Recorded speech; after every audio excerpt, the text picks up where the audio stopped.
শুধু তোমার জন্যে নির্মলেন্দু গুণ।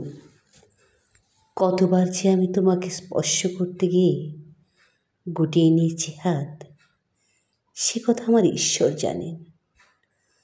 তোমাকে ভালোবাসার কথা বলতে গিয়েও কতবার যে আমি সে কথা বলিনি, সে কথা আমার ঈশ্বর জানেন।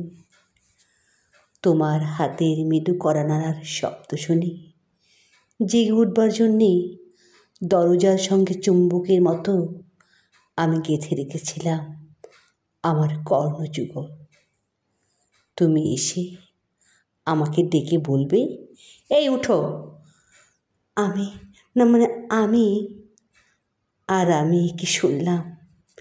কি শুনলাম এমন উল্লাসে নিজেকে নিক্ষেপ করব তোমার উদ্দেশ্যে।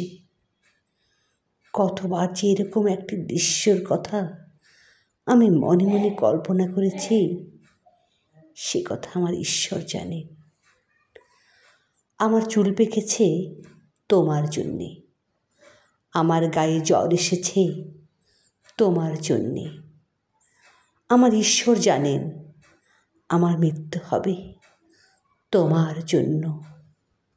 তারপর অনেক দিন পর একদিন তুমিও জানবে আমি জন্মেছিলাম তোমার জন্য, শুধু তোমার জন্য। যখন পড়বে না মোর পায়ের চিহ্ন এই বাটে, আমি বাইব না মোর খেয়া তরি এই ঘাটে গো। যখন পড়বে না মোর পায়ের চিহ্ন এই বাটে। ধন্যবাদ।